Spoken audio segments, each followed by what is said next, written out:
Marcos capítulo 5, no versículo 21. Se há um texto que eu tenho pensado nessa semana, tem sido esse texto. E eu creio que Deus, Ele separou esta noite para falar com você mais uma vez, assim como Ele tem falado, como falou domingo ao nosso coração, como falou na terça, como falou na quinta-feira, como falou hoje pela manhã.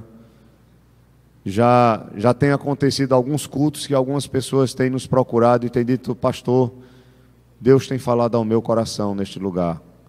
E a minha vida tem sido transformada de forma maravilhosa. E hoje foi um dos dias, domingo foi outro dia, essa semana também.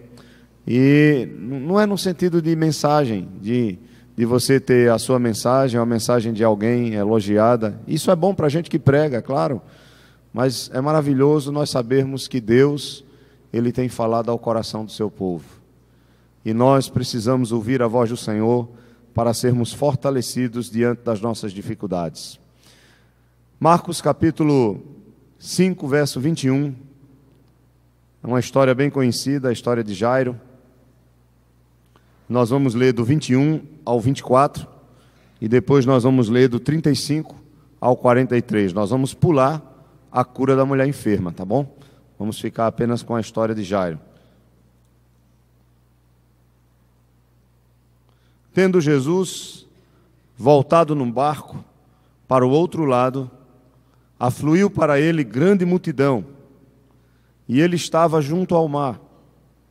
Eis que se chegou a ele um dos principais da sinagoga, chamado Jairo, e vendo-o, prostrou-se a seus pés e insistentemente lhe suplicou: minha filhinha está à morte. Vem, impõe as mãos sobre ela, para que seja salva e viverá. Jesus foi com ele. Passamos agora ao verso 35. Falava ele ainda, ou seja, Jesus falava, quando chegaram alguns da casa do chefe da sinagoga, a quem disseram: tua filha já morreu, por que incomodas ou ainda incomodas o mestre?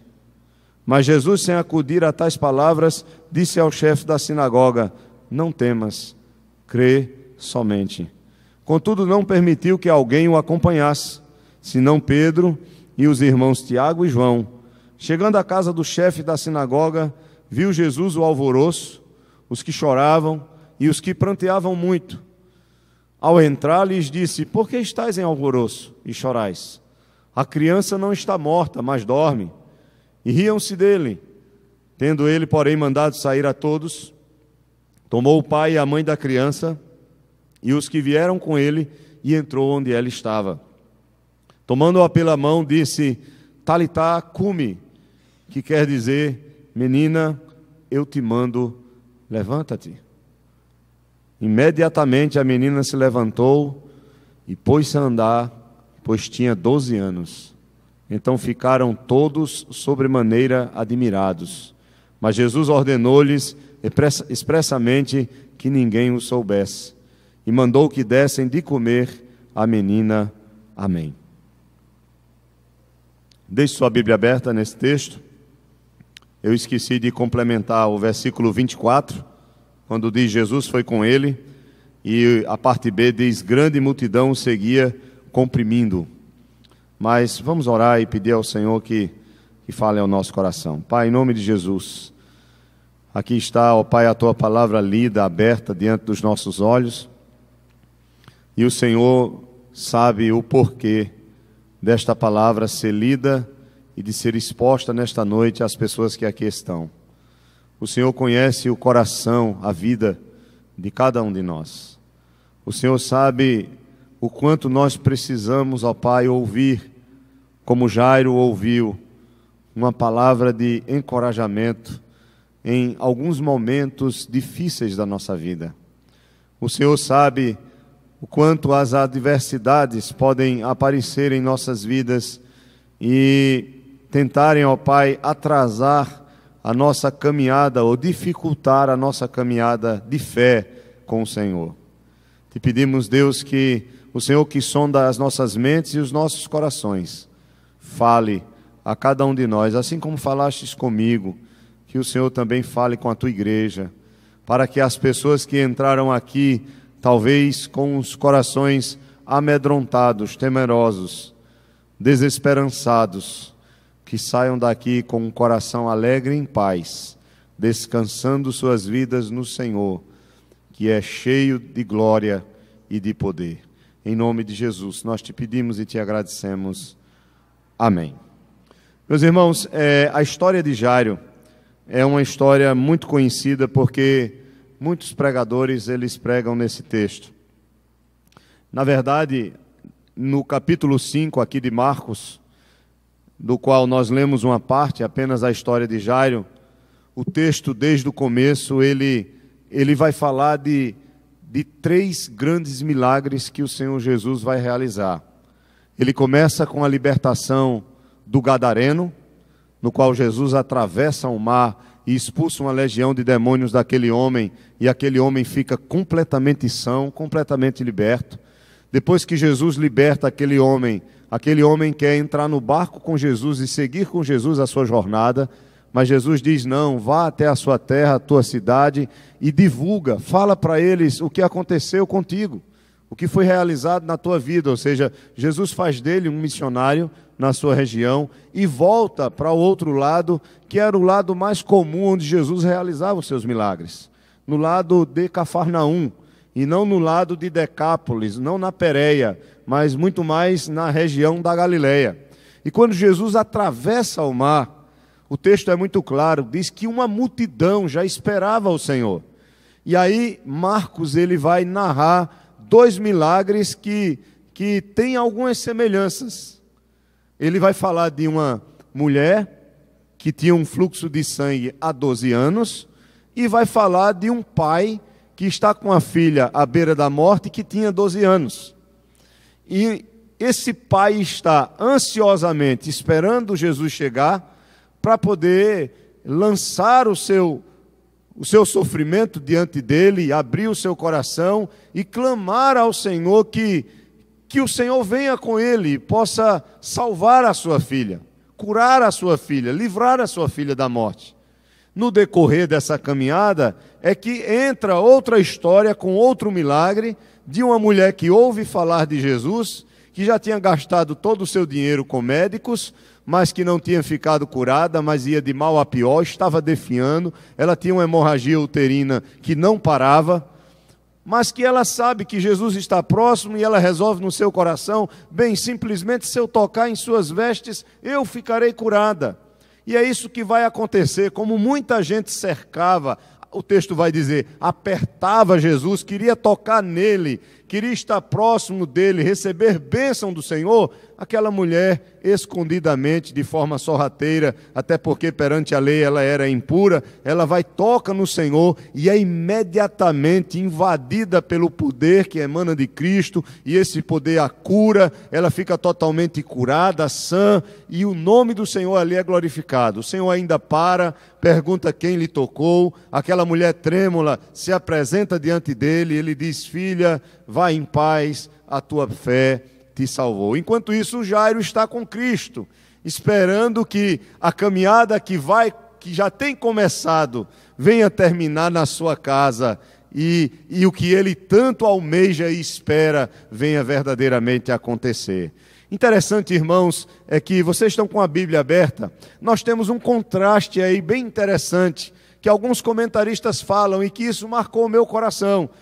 No verso 17 do capítulo 5, vocês vão ver que no primeiro milagre que Jesus realiza, que é de libertar o Gadareno, no versículo 17, diz que as pessoas daquela região que perderam seus porcos, porque os espíritos malignos que habitavam no Gadareno foram expulsos e passaram a habitar nos porcos, e lançaram os porcos no precipício, e aqueles porcos morreram, ou seja, causou um prejuízo financeiro para os criadores de porcos daquela região. O pedido deles é totalmente contrário ao pedido de Jairo.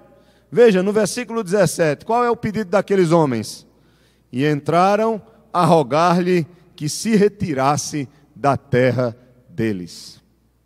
Para muitas pessoas, o mais importante é aquilo que está no seu bolso, é aquilo que eles podem pegar, é aquilo que ele tem, é mamon. Esses homens pediram, veja, o Senhor da glória tinha acabado de realizar um grande milagre na terra deles, e poderia realizar muitos outros. Muitas vidas poderiam ser salvas naquele lugar, mas eles chegaram diante de Cristo e disseram: retira-se daqui, ou retira-te daqui. Nós não queremos o Senhor no nosso meio, vai embora. Agora observe, irmãos, o versículo 23. Enquanto aqueles homens disseram: vá, saia daqui, nós não queremos você no nosso meio, do outro lado do mar tinha um homem com um coração cheio de esperança, cheio de fé, de ansiedade, esperando que Jesus descesse do barco para que ele pudesse tomar uma atitude totalmente contrária e dizer: venha, venha comigo, venha para minha casa, entre na minha vida. Veja, versículo 23 diz assim: e insistentemente lhe suplicou. Observe, irmãos, a ansiedade, a fé de Jairo, quando ele diz, insistentemente o texto diz, lhe suplicou: minha filhinha está à morte, vem. Ou seja, enquanto os outros disseram: sai, ele disse: vem, impõe as mãos sobre ela, para que seja salva e viverá. A fé de Jairo, ela é justamente expressa nessa frase quando ele diz: vem, impõe as mãos sobre ela e ela viverá. Ele acreditava que se Jesus fosse com ele, entrasse na sua casa, impôsse as mãos sobre sua filha verdadeiramente sairia viva. Ela sairia daquela situação de morte que ela estava. E é justamente sobre isso que eu quero falar nesta noite, sobre o exemplo de Jairo nas suas atitudes para com Cristo. O que é que nós podemos aprender com esse homem que se aproximou do Senhor de forma tão humilde? O texto vai dizer que ele era um homem importante, ele era uma pessoa conhecida na região, ele morava em Cafarnaum, ele era um dos principais da sinagoga. Você sabe o que é um dos principais da sinagoga? É como um diácono na igreja, ou um presbítero na igreja. É como uma pessoa que cuida da boa ordem, do bom andamento, do funcionamento daquele lugar de adoração, de oração, de culto, de louvor, de aprendizado da palavra. Ele não era um sacerdote, ele não era um levita, ele não servia no templo, mas ele era um homem que fazia de tudo para que aquela comunidade pudesse se reunir naquele lugar chamado de sinagoga e pudesse adorar o Senhor. E talvez, irmãos, o texto não fala, talvez o próprio Jesus tenha frequentado a sinagoga no qual Jairo era um dos principais. Outra coisa, vocês acham que Jairo, porque aquela região, a região de Cafarnaum, a região da Galileia, foi uma das regiões onde Cristo realizou muitos milagres. E provavelmente Jairo, como um dos principais da sinagoga, ele ouviu e talvez tenha até contemplado, visto o que Jesus já tinha feito na vida de muitas pessoas daquela região. Porque o texto vai dizer que as multidões estavam atrás de Cristo para tocar nele, para serem curadas, para serem libertas, e com certeza Jairo sabia da fama, do poder e da glória do Filho de Deus. O que é que nós podemos aprender, irmãos, com as atitudes desse simples homem, Jairo, que está aqui num dos momentos mais difíceis da sua vida, que é de ver a sua única filha? Lucas vai dizer, Marcos não diz, mas se você for ler o texto de Lucas, Lucas vai dizer que ela era a filha única dele. Ele só tinha uma filha.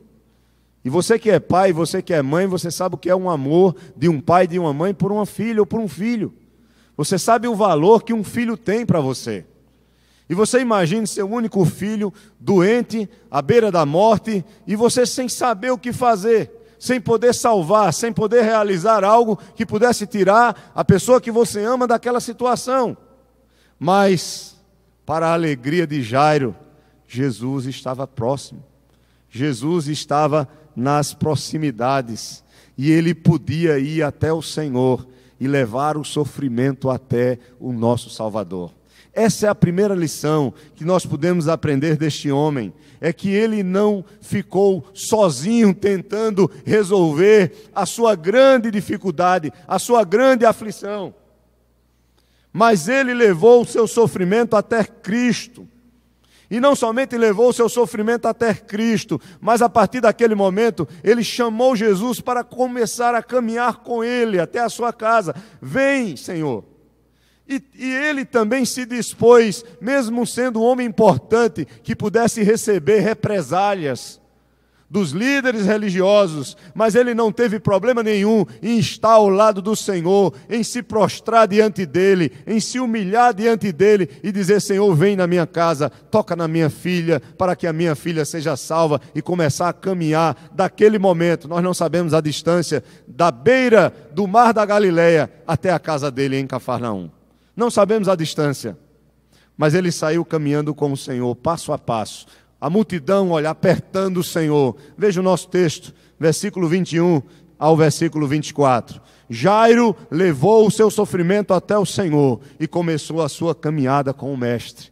Essa é a primeira atitude, pelo menos que nós podemos aprender, na perspectiva de Jairo.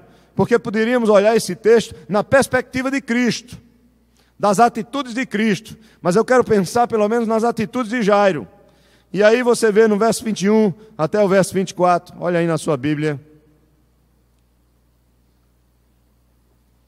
Tendo Jesus voltado no barco para o outro lado, afluiu para ele grande multidão, e ele estava junto do mar. Eis que se chegou a ele um dos principais da sinagoga, chamado Jairo, e vendo, a primeira coisa que Jairo fez foi prostrar-se aos seus pés. Mesmo sendo um homem importante, ali naquele momento ele estava dizendo: tu és maior do que eu. Eu não sou nada, mas tu és maior do que eu, e eu reconheço isso. Depois diz o texto, versículo 23, vai falar da ansiedade, que é natural. Qual o pai, ou qual o homem, qual a mulher, diante de um sofrimento semelhante, que o seu coração não se encha de ansiedade?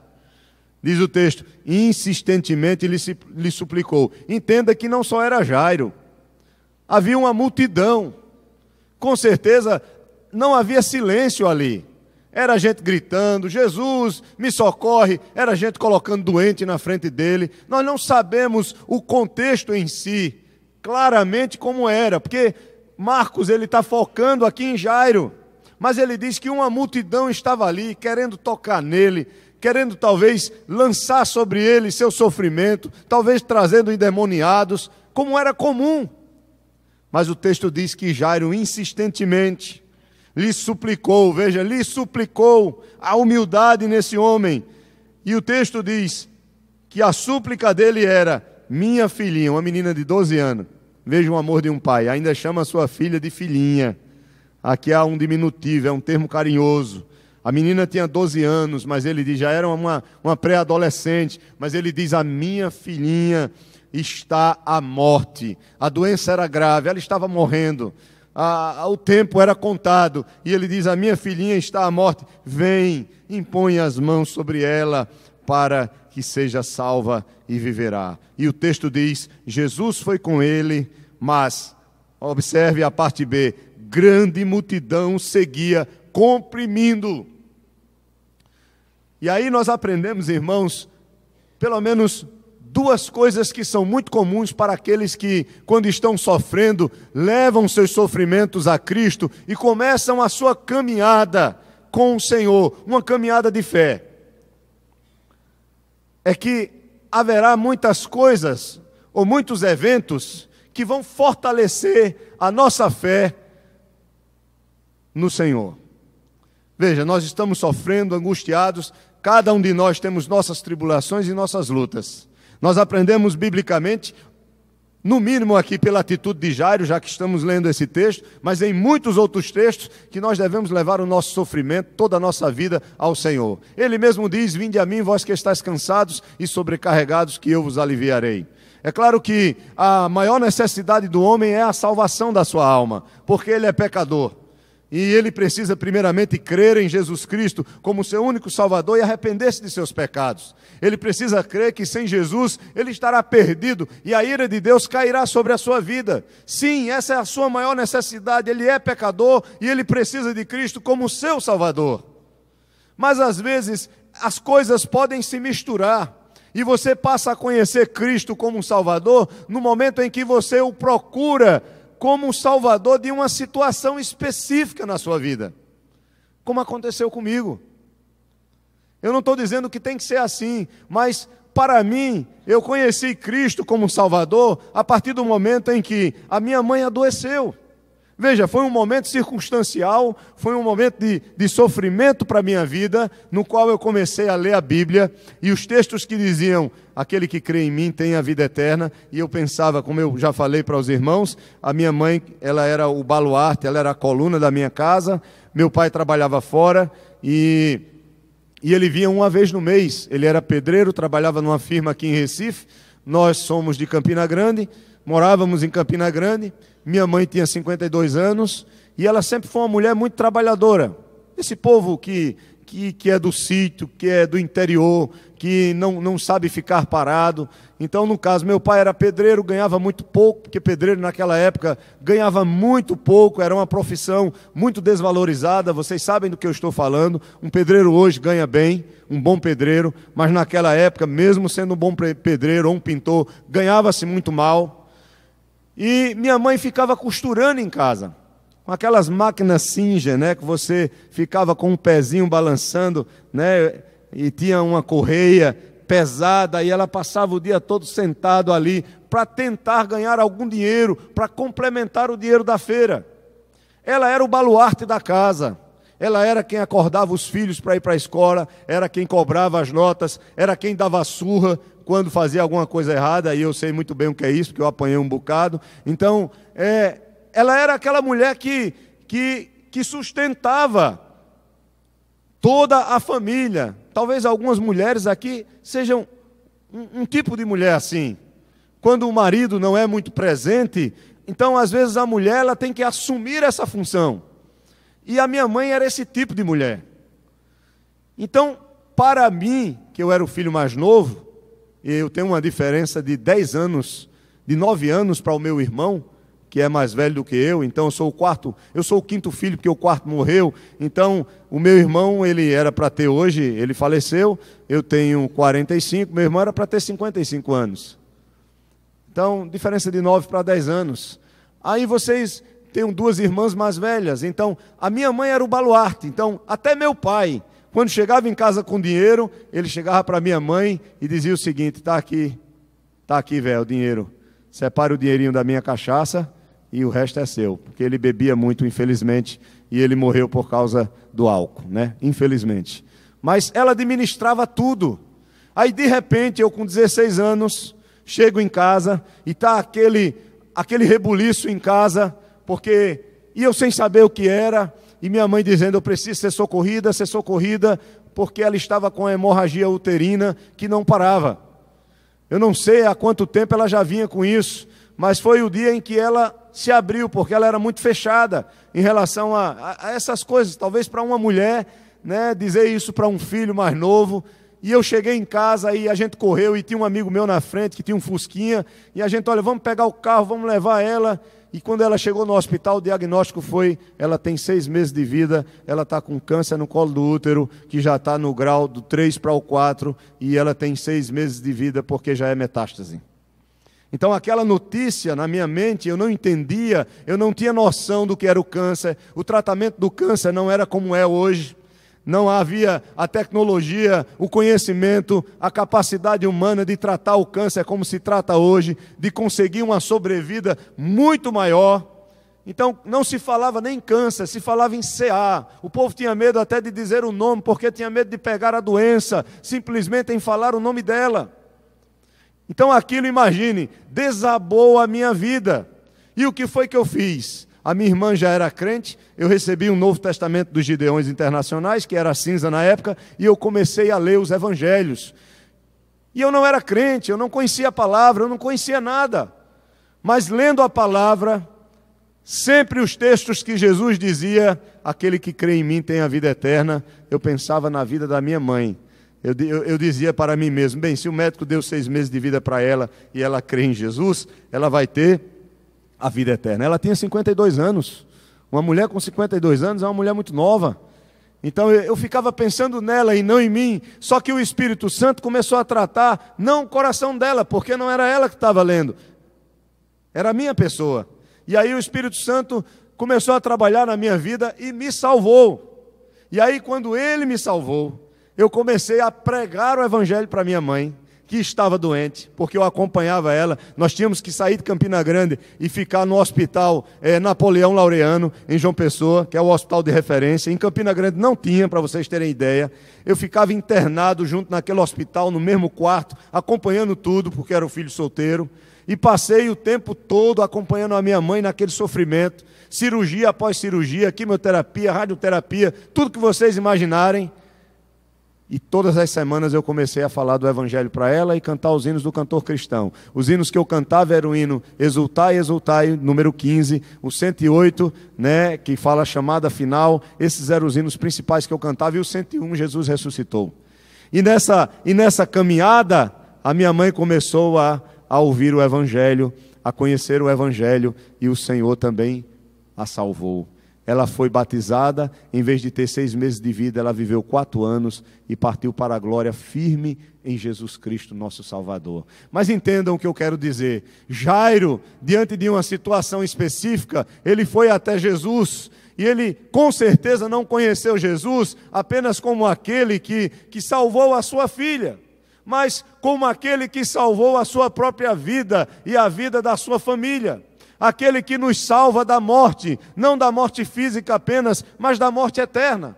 Nós precisamos aprender com Jairo de que nós devemos levar o nosso sofrimento a Cristo e começar a caminhar com Ele. Mas nessa caminhada haverá sempre algumas coisas que vão nos animar, mas haverá outras, irmãos, que vão nos desanimar bastante. O que foi que animou Jairo na caminhada aqui? A cura da mulher do fluxo de sangue. Diz o texto aqui, nós não lemos, né? Eu passei por cima dele, mas vocês sabem a história, que Jesus foi com ele, a multidão apertava, mas o que aconteceu? Nessa caminhada, Jairo, vocês imaginem, se fosse você, se fosse eu, Jesus indo com você, a pressa que você estaria para que Jesus chegasse logo na sua casa. Porque se fosse eu tinha pegado na mão de Jesus e tinha corrido com ele, puxando ele. Eu não tinha andado. Eu disse, Senhor, vamos logo, tem muita gente aqui, olha, está atrapalhando a gente. Vamos correr, porque é longe, a gente tem que correr. Empurra esse povo, sai do meio e vamos embora, porque minha filha está morrendo. Você faria isso, nós faríamos qualquer coisa. Mas o Senhor foi caminhando, talvez até rápido, mas a multidão atrapalhava. E além de tudo isso, uma mulher vem e toca nas vestes de Jesus, Jesus para. Eu não sei quanto tempo Jesus parou, eu não sei quanto tempo foi para aquela mulher tocar na orla dele, mas aquela mulher foi curada, e Jairo estava ali contemplando tudo. O texto não fala, mas Jairo estava naquele meio, ouvindo a conversa de Jesus com a mulher, vendo que a mulher tinha sido curada, e aquilo com certeza deve ter alimentado a alma de Jairo. E Jairo deve ter pensado, bem, se essa mulher só tocou nele, e ela há 12 anos estava enferma e foi curada, imagina quando ele tocar na minha filha. Vocês estão entendendo? Se essa mulher só tocou nas vestes dele, não foi nem nele, ela tocou na orla, num pedacinho do vestido dele. Eu penso no homem mais macho do mundo que vestia vestido, era Jesus, né? Ela tocou só no pedacinho do vestido dele. Maravilha, né? Imagine, Jairo foi impactado naquela caminhada, naquela jornada. Jairo foi impactado, ou seja, aquele evento da cura da mulher do fluxo de sangue, com certeza animou o coração de Jairo, ainda mais. Eu pergunto a você, quando nós levamos nossas dificuldades ao Senhor, acontecem coisas em nossas vidas que trazem um ânimo maravilhoso ao nosso coração. Às vezes é com um irmão, é na igreja, é uma palavra, é alguém que nos traz uma palavra, que ora conosco, várias coisas, notícias boas, diagnósticos maravilhosos, coisas tremendas. E isso é a misericórdia de Deus por nós, irmãos. Mas a vida, ela não só traz coisas boas na nossa caminhada com o Senhor. Nós levamos nosso sofrimento, nós somos alcançados por Ele, começamos nossa caminhada com Ele, como Jairo, mas também nós não só temos coisas boas acontecendo nessa caminhada, nós temos coisas ruins também. Nós não só temos notícias boas, nós temos notícias ruins, e eu gostaria que você observasse o que acontece aqui no verso 35 do nosso texto. Diz o texto, Marcos 5, verso 35. Falava ele ainda, ele estava conversando com a mulher. No verso 34 diz, e ele disse, filha, a tua fé te salvou, vai-te em paz e fica livre do teu mal. E ele ia continuar a jornada com Jairo. Mas o texto diz, falava ele ainda, no verso 35, quando chegaram alguns da casa do chefe da sinagoga, a quem disseram, tua filha, eles não foram nada diplomáticos, né? Eles não foram nada sensíveis. Eles não tiveram nenhum eufemismo, vamos dizer assim, nenhuma suavidade para dar a notícia. Foram extremamente grosseiros e incrédulos, porque eles chegaram e disseram, observe, tua filha já morreu, não incomodes mais o mestre. Sabe o que é que eles estão dizendo aqui? Acabou, Jairo. Para que está mais andando com Jesus? Não incomode mais ele não, deixa ele seguir o caminho dele, vá para a sua casa, resolver a questão do enterro da menina e pronto, acabou. Aqueles homens não acreditavam que Jesus pudesse curar ou ressuscitar a filha de Jairo. Imagine o que essa notícia deve ter causado no coração daquele pai. Antes ele estava totalmente alegre porque viu uma mulher simplesmente tocando em Jesus e sendo curada. Uma mulher que há 12 anos sofria. Mas agora chegam os mensageiros e dizem para ele, não incomodes mais o mestre porque a tua filha já morreu, então acabou tudo. Quantas vezes em nossas vidas vão aparecer pessoas e eventos que vão nos fazer desanimar e que vão detonar o nosso coração na nossa caminhada com o nosso Salvador. Agora, qual é a palavra de Jesus para Jairo? Em nenhum momento Jesus falou com aqueles homens. Jesus não atendeu o que eles falaram, porque o que Jesus estava pronto para fazer, ele iria fazer. Lembrem-se que Jesus, ele é a esperança para os desesperançados.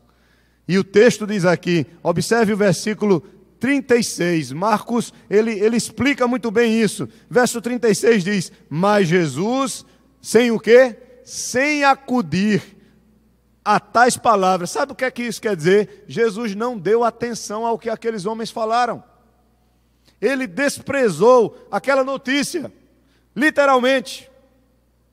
Ele desprezou aquela palavra que disse, olha, não incomodes mais o mestre, a tua filha morreu. E ele olhou para Jairo, eu não sei como isso aconteceu, mas eu acho que provavelmente o Senhor olhou nos olhos de Jairo, deve ter visto o seu semblante completamente desfigurado, entristecido, e ele olhou nos olhos de Jairo e disse, Jairo, crê somente. O que ele está dizendo, olha, a fé que tu tivestes lá no começo em mim, de que eu fosse e tocasse na tua filha, permanece com ela. Permanece com ela, continue crendo. Na verdade, ele diz, crê somente. Irmãos, e aqui nós aprendemos uma segunda verdade. Que se na primeira verdade Jairo levou o seu sofrimento e começou a sua caminhada com o mestre, e nessa caminhada houve pelo menos um evento que lhe fortaleceu, mas também outro evento que poderia ter destruído a sua fé, a segunda verdade, ela vem da primeira. É que Jairo, ele não somente levou o seu sofrimento a Cristo e começou a caminhar com Cristo até a sua casa, mas ele continuou com Cristo, mesmo quando tudo pareceu impossível. Mesmo quando aqueles homens ou aqueles parentes chegaram e disseram, olha, não tem mais jeito, ele confiou totalmente na palavra de Jesus que disse: crê somente, Jairo, creia. Ele poderia ter abandonado. Talvez se fosse eu ou você, nós chegássemos para Jesus e disséssemos: não, Senhor, não tem mais jeito, eu lhe agradeço o Senhor ter vindo comigo até aqui, mas tá bom, tá certo, obrigado. Mas Jairo não, crê somente. E Jairo continuou ao lado do Senhor e continuou a sua jornada para a sua casa. Ele continuou firme diante do que, irmãos? Diante da palavra de encorajamento que Jesus deu para ele. E a minha pergunta a você é a seguinte: quantas palavras o Senhor tem nos dado através da sua palavra, dizendo a nós: continue crendo, continue confiando, continue esperando, continue dependendo de mim. Quantas vezes o Senhor, Ele diz para nós não abandonarmos a nossa fé. O meu justo viverá pela fé. Nós precisamos aprender com Abraão, precisamos aprender com Davi, precisamos aprender com Abacuque, precisamos aprender com os salmistas, precisamos aprender como foi lido nesta noite no Salmo 27. Mesmo se um pai ou uma mãe nos abandonar, o Senhor jamais nos abandonará. Devemos continuar com Ele, irmãos, aconteça o que acontecer, ou qualquer palavra contrária que venha para tirar a nossa esperança, nós devemos continuar crendo nas promessas que o Senhor tem nos dado. Mas aí vem outro embate. É que quando nós cremos em Cristo, diante das dificuldades, aparecem aqueles que vão zombar da nossa fé. Aparecem aqueles que vão chacotear dessa credulidade, dessa fidelidade que nós temos para com o Senhor. São aqueles que vão dizer: mas você não é crente? Por que ainda não aconteceu isso na tua vida? Por que então o teu sofrimento não acabou? Como se o nosso sofrimento tivesse que acabar. Porque o Senhor nos chamou para sofrer, mas Ele estará conosco, ao nosso lado, diante de qualquer circunstância difícil. E nós vamos ver isso na sua casa. Leia comigo a continuidade do texto. Verso 35. Vamos para o 36. Mas Jesus, sem acudir a tais palavras, disse ao chefe da sinagoga: não temas, crê somente.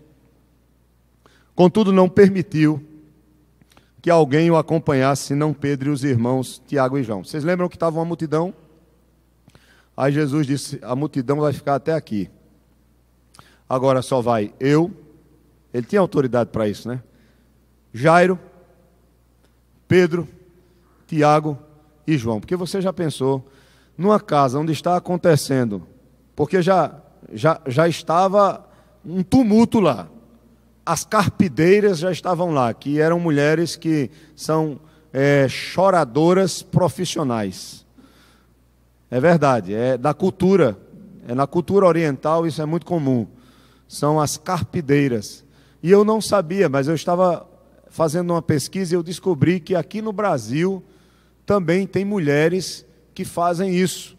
Não é da nossa cultura, mas tem mulheres que frequentam enterros apenas para chorar e lamentar, mesmo sem conhecer a pessoa que morreu, para tentar criar um ambiente de luto, um ambiente de dor. É estranho, né? Para a nossa cultura isso é estranho, principalmente para a cultura cristã. Mas na cultura de Jesus, isso era muito comum. Quando ele chega, ele diz, claro, até por uma questão de decoro. Você já pensou numa casa onde muita gente está sofrendo? Chegar uma multidão com Jesus. Então ele diz logo: olha, para aqui, fica aqui, não vai mais ninguém, só vai eu, Pedro, Tiago e João. Por que Pedro, Tiago e João? Alguns acreditam porque era necessário que houvesse várias testemunhas para ver o que Jesus iria realizar. Não somente o pai e a mãe da menina, mas também 3 dos discípulos, para que nós pudéssemos hoje saber dessa história e sermos edificados por ela. Outra coisa é porque havia decoro, o Senhor é sábio. Ele não iria levar uma multidão para dentro da casa de Jairo, não havia necessidade disso. Ele respeitava aquele momento. Jesus ele é perfeito em todas as coisas que ele faz. E aí o que acontece? Quando ele caminha e chega na casa, continue a leitura comigo, verso 38, chegando à casa do chefe da sinagoga, viu Jesus o alvoroço, os que choravam e os que pranteavam muito. Isso aqui são as carpideiras, isso aí você pode ver depois em Jeremias 9, 17, 18. Tinha os parentes que estavam chorando mesmo, sofrendo, tinha os que choravam porque eram profissionais para chorar. E no verso 39, quando ele entra, ele traz uma palavra de revelação. Não é que a menina estava dormindo, a menina já tinha morrido. Mas Jesus revela o que ele vai fazer com ela. E aquelas pessoas não creem. Se na perspectiva de Cristo ele traz uma palavra de encorajamento para Jairo, no outro momento ele traz uma palavra de revelação. E a palavra de revelação é: a menina ou a criança não está morta, mas ela dorme. Ele está dizendo aqui o que ele vai fazer. Agora, o que deveria acontecer naquele momento era reflexão. Aqueles que criam em Jesus deviam estar ali numa expectativa. Os que estavam chorando deveriam agora ter um gozo, deveria ter um júbilo e dizer: o Salvador está aqui. E ele está dizendo que ela não está morta, mas dorme. Então algo vai acontecer, mas não foi isso que aconteceu. Mas como é que Jairo estava? Jairo estava firme diante do Senhor. E aí, irmãos, nós aprendemos aqui que essas pessoas, mesmo zombando, porque o texto vai dizer, continue lendo comigo, no versículo 40 diz: e riam-se dele. Na parte A, riam-se de Jesus. Quando Jesus disse: ela não está morta, mas ela dorme, quando ele traz essa palavra de revelação, aquelas pessoas que deveriam refletir e crer e se alegrar, elas começam a rir de Jesus. E mais uma vez, aquele Jairo que recebeu uma palavra de encorajamento, pode ter sido bombardeado negativamente pela zombaria daquelas pessoas que eram seus parentes, seus familiares, seus conhecidos. Talvez pessoas que frequentavam a sinagoga, famílias e mais famílias. Mas calado estava, calado ele ficou. E aí nós aprendemos a terceira verdade. Se na primeira ele levou o seu sofrimento e convidou Jesus a caminhar com ele até a sua casa, e ele não se preocupou com nada e começou a sua caminhada com Cristo, mesmo tendo nessa caminhada um momento em que fortaleceu a sua fé, mas também outro momento em que bombardeou a sua fé, ele confiou na palavra de encorajamento de Jesus e continuou firme com Cristo, mesmo sabendo que sua filha estava morta, porque ele dependeu totalmente das promessas do Senhor. Jairo crê somente e ele continuou firme nessas promessas. Ele abraçou a palavra de Cristo, mas chegando na casa dele, mais uma vez ele é bombardeado. As pessoas riram da palavra de revelação de Cristo, mas Jairo, aí entra a terceira verdade, a terceira atitude de Jairo, que é a obediência. Aquele que crê, ele obedece. Mesmo nas maiores dificuldades, ele se coloca diante da presença do Senhor, como aquele que diz: o que tu quiseres, Senhor, eu faço. Eu não tenho para onde correr, eu estou aqui para te obedecer no que tu quiseres. E o que foi que Jesus fez? Sai todo mundo. Daqueles que riram, Jesus não deixou nenhum. Saiam. Vocês não creem. Quem não crê não vê, meu amigo. Quem não crê não vê o que ele é capaz de realizar. Quem não crê não pode ver a vida vencendo a morte. Somente os que creem é que podem ver a glória de Deus. Os que não creem não verão essa glória sendo revelada diante deles de forma salvadora. Vão ver a glória, mas a glória como juízo. E aí o texto diz, acompanhe comigo, a terceira atitude de Jairo é que ele obedeceu a Cristo e ficou do lado de Cristo até o fim. Porque Jairo poderia ter seguido o mesmo caminho dos zombadores. Ele poderia ter ido na conversa dos seus familiares e parentes e ter rido também. Que é isso, Jesus? Ela está dormindo? E ter totalmente desacreditado do Senhor, mas em todo momento ele ficou em silêncio, do lado de Cristo até o fim. E o verso 40, na parte B, diz: tendo ele, porém, mandado. Veja, Jesus não pede, Jesus mandou. Aqui está a autoridade dele. Ele mandou sair a todos. Mas todos quem? todos aqueles que choravam e que passaram a rir e a zombar. Mas quem foi que ficou? Ele tomou o pai, que é Jairo, e a mãe da criança, que devia estar extremamente aflita, mas confiando também no Senhor. E os que vieram com ele, ou seja, Pedro, Tiago e João, e ele entrou onde a criança estava. Glória a Deus por isso. É maravilhoso saber, irmãos, que o Senhor Jesus, Ele sempre entrará conosco nas nossas situações mais difíceis que nós vamos enfrentar. Ele sempre entrará naquele canto mais escuro, naquele canto mais difícil, onde a morte e as trevas reinam. Ele sempre entrará conosco. E quando Ele entra, irmãos, a morte não consegue suportar o poder. Se Ele deu uma palavra de encorajamento a Jairo, se Ele deu uma palavra de revelação de que ela não estava morta, mas dormia, depois Ele vem com a terceira palavra, e a terceira palavra é uma palavra de poder. Talitá cumi, que quer dizer, menina, levanta-te. Glória a Deus por isso. Ele fala, alguns acreditam que ele usa o aramaico.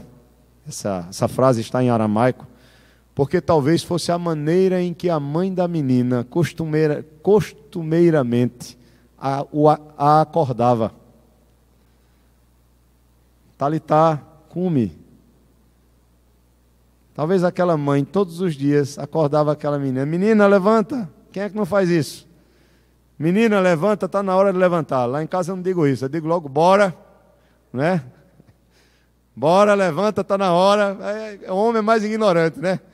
Bora, levanta, está na hora, vamos embora. Mas é outra cultura. Mas aquela mãe, talvez todas as manhãs, chegava para aquela menina e Talitá cumi. Talitá, inclusive o sobrenome das minhas meninas tem Talita, né? A gente usa Talita, né? Mas a leitura é Talitá, tá? O acento é no último A. Não é isso, irmão Roberto? O irmão Roberto sabe o que eu estou dizendo. Talitá. Tá? A palavra é aramaica, então o último A é que tem um acento, mas isso não tem importância nenhuma para a gente, se é Talitá, se é Talita. O que importa é que ele chega para a menina e diz, levanta, menina, levanta. Somente isso, irmãos.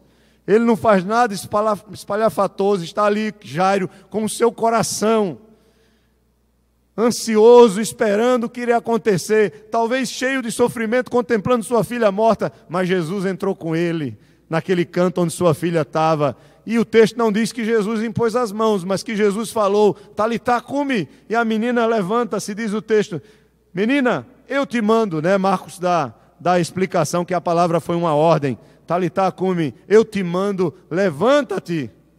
E o texto é claro, imediatamente a menina se levantou e pôs-se a andar, pois tinha 12 anos, então ficaram todos sobremodo admirados. Eu fico imaginando o louvor, a festa, a adoração, a glória que deve ter descido naquele lugar, naquele momento.